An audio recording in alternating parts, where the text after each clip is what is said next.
Hey guys, what's up? It's me, Sam Stein, managing editor at the Bulwark. I'm here with Will Sommer, who is much better dressed than me. I feel bad about Always. this. Well, let's not overstep here, Will.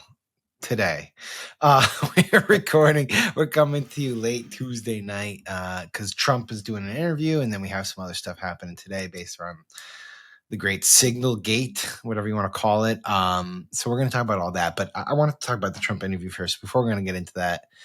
As usual, subscribe to the feed. We love it. We need it. We live off of it. Just click that button. It's so helpful.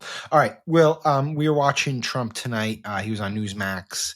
Much of the interview was sort of like standard stuff. I guess standard is a weird way to put it because all of it's kind of off the wall. But then he got asked about, out of the blue, at least to me, whether he was looking into some sort of government compensation fund for the J6 rioters whom he pardoned early on in his administration.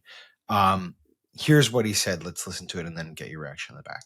Is there any talk of, because they lost opportunity, they lost income, any kind of compensation fund? Well, there's talk about that. We have a lot of people talk about it. A lot of the people that are in government now talk about it because a lot of the people in government really like that group of people. They were patriots as far as I was concerned. I talk about them a lot. They were treated very unfairly. All right, so there you have it. He's kind of in a Trumpian way, like open-minded to the idea of doing some sort of compensation fund for these people. Look, I admit I'm not like totally down the rabbit hole like you are on this stuff. I didn't know that a compensation fund was considered a thing for these people. I thought the pardons was enough. but maybe not. Can you talk to me a little bit about where this idea has originated from and like why it's gaining steam? Yeah, it's interesting. I mean, this is something I've been working on. Is sort of not the reparations fund, but we're working on. Are we calling it reparations or compensation fund? Well, a lot of people are calling it reparations. I mean, reparations. so the there's this idea that kind of more broadly that like you might think if you did a riot at the Capitol, you'd be pretty grateful that you got pardoned at all and sort of say, count yourself lucky. But actually there's a lot of discontent among J6ers who feel that like they haven't really been like feted enough. And a big aspect of this is the idea of a reparations fund. Just this week, I don't know quite how long all this talk's been going on. I just heard of it this week. And I think Greg Kelly, who's interviewing Trump there, seems like very plugged in with J6 world. And so on the Gateway Pundit, which is like a very big pro-Trump blog, they had an announcement that two attorneys are seeking to get a J6 reparations fund from the government. Those attorneys being a guy named Peter Tickton, whose kind of claim to fame is that he went to high school with Trump. They don't seem particularly close. The military academy or somewhere else? Yeah, the military academy. Yeah. Oh, cool. And I think because their names are supposed to start with T, they're like next to each other in the yearbook, and that's it. It's sort of like the connection. But he's kind of made like a kind of a late in life career off of that. And then the other lawyer on it is Mark McCloskey, who folks may remember with his wife, in 2020 on the lawn. People probably don't have long enough memories to remember that guy, but he was a cause for Republicans because he was in this posh, this like 2-block posh. It was like a gated community. Yeah. In this community, and he just drew his gun on, was it Black Lives Matter protesters? Or yeah, exactly. They were just like walking by his neighborhood and he went out and he then ran for office. It didn't work out, but he's been like a CPAC attendee, I'm pretty sure. Don't want to get sued over that, but I'm pretty sure he's been at CPAC. He's been on the conservative circuit. So this is his new dig? Yeah, I mean, so this is the new thing is trying to like this reparations fund. It's kind of attracting a lot of characters, kind of like a lot of people, as you said, that I've seen on the circuit as well. And so it is relatively new though. I mean, this is the power of like. Is there like a lawmaker in Congress? Because I assume that this would require. Well, I shouldn't assume this stuff because who knows? Well, they just take the USAID money or whatever. Yeah, right? I mean, like who knows if you need any appropriations anymore? You could just shuffle it around and get some Doge savings devoted there. But are there people in Congress who are latched onto this idea? I haven't really heard about this getting any traction in Congress. I mean, as you say, you think you would have to have a bill or something, but also. No. I mean, these days, yeah, perhaps not. Obviously these people have like some connection to Trump, the people seeking it. And, the other thing that struck me about that interview was how like really like January 6th heavy it was. That feels so long ago. But Trump was really, he said, oh, Ashley Babbitt, like I'm a big fan of Ashley Babbitt. And I think actually she was trying to hold back the crowd, which famously is what you're doing when you end up at the front of a mob. It's like, whoa, whoa, whoa. No, yeah, that it's interesting. I forget what the context was, but Babbitt came up with him a couple days ago, and I'm trying to recall what it was. I think it was some other rioting that had happened that he was condemning, and he was comparing it to J6. But you're right. There is something that has drawn Trump to the cause, that he continues to bring it up, and I wonder if this is just him sort of like viewing this as like.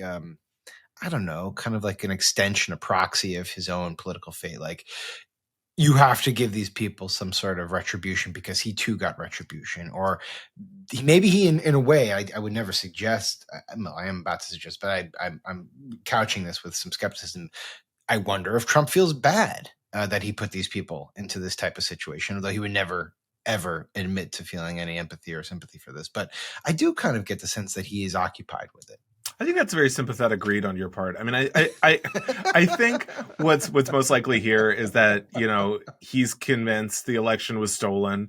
And so, I mean, he's saying, they were trying to, of course they were trying to stop the stolen election. And the other thing is he gave kind of the classic take that he has on all these people where there's QAnon or whatever. And he says, well, Ashley Babbitt was just a big fan of mine. And so, that's all he needs to know. Everything is through the prism of they like me and therefore they're good. All right. I want to ask you about another thing that happened tonight, which is sort of related to the second part of your amazing newsletter today. Your newsletter looked at that kind of the conspiracies that have bubbled up about this Atlantic story about the Signal group chat that basically every high-ranking national security figure was in, along with Jeffrey Goldberg. So obviously this is a huge deal, and we're kind of waiting today to see how the Trump administration itself would try to explain this away. And they had various explanations throughout the course of the day. And then Mike Waltz, the national security advisor, went on Laura Ingraham tonight on Fox, and he was asked about it. And he had this like kind of weird sort of explanation where he's like, I'm not a conspiracy theorist, but I just don't know how this guy got into this, Signal group. I didn't put him there. And we need to like get Elon Musk on this. And well, watch the clip. And then I kind of want to get your take on how this fits into the conspiracy theories around this story. The president expressed complete confidence in you today and his entire cabinet. But how did a Trump-hating editor of The Atlantic end up on your Signal chat? Laura, I'm not a conspiracy theorist, but of all the people out there, somehow this guy who has lied about the president, who has lied to Gold Star families, lied to their attorneys, and gone to Russia hoax, gone to just all kinds of links to lie and smear the president of the United States. And he's the one that somehow gets on somebody's contact and then gets sucked into this group. Is someone in your intel? Is someone in your intel team trying to cause trouble here? Because that's the scuttlebutt out there. Look, that we have people. No, look, this is a great group. The president has a great team. This is not first term. No, your team. I'm not talking about the other principals. No. These were principals and a couple of staff that were coordinating, as you saw, having a policy discussion as we went forward, and then just in the days before what was an incredible strike. Not only did we take out people that the Biden team never could, that we took out headquarters, missile caches, and actually one of the leaders of the Houthi organization. We've since taken out several since. And, that's what they don't want to talk about. They don't want to talk about the success here. They don't want to talk about the hostages getting released. They don't want to talk about the Black Sea ceasefire that we just put in place today as the president ends the largest land war in Europe, or the border, or the fact that Panama just kicked China out of the canal, and success after success after success. So they want to focus on this. It's embarrassing, yes. We're going to get to the bottom of it. I just talked to Elon on the way here. We've got the best technical minds looking at how this happened. But I can tell you for 100%, I don't know this guy. I know him by his horrible reputation, and he really is the bottom scum of journalists. And I know him in the sense that he hates the president, but I don't text him. He wasn't on my phone. and we're going to figure out how this So happened. you don't. There's a national security advisor saying my defenses, the secret group that I was trying to put together, somehow got infiltrated by Jeffrey Goldberg, and that's his excuse, which I find very troubling if that's the fallback. But talk about what you're seeing online in terms of conspiracies here. I mean, from my point of view, I mean, this is like when this stuff is just the most fun. When you have such a sort of narrative scrambling moment, you know, like I literally cannot believe that the excuse again is that our defenses were not good enough to stop Jeffrey Goldberg. Yeah, Jeffrey Goldberg, who inadvertently bumbled it, you know, was invited, and so so they've been cycling through these excuses and kind of Trump supporters as well. I mean, in the aftermath last on Monday, we initially saw, well, maybe my favorite was that this was deliberate. This was kind of 4D chess because they wanted J.D. Vance's statement saying that Europe needs to step up to get to Europe. And so they wanted, they were duping that one Jeffrey didn't make Goldberg. any sense to me because J.D. Vance literally went to Europe and said that. Right. You don't need right. I mean, how else would we need it to be this way? So you have that. And then it seems as though, as we're talking here in the evening on sort of like 36 hours later, that we're looking at like just kind of throwing up their hands and saying, well, I don't know how he got in there, but maybe someone nefarious did it. You know, I think, unfortunately, it seems to be headed to Jeffrey Goldberg did something like kind of schemed his way in here, which, you know, doesn't seem to be true at all. But that somehow I think they just really want to blame him. And obviously, because the other defense, which was nothing classified was in here, could easily be disproven by Jeffrey Goldberg, although he seems like pretty reluctant thus far to show the actual classified information. Yeah, I mean that one's tricky because and they're not addressing it, but it seems pretty obvious that talking about war plans 2 hours before they happen would be classified as classified. But, you know, what do I know, right? Like maybe they were just trying to open source the war plans.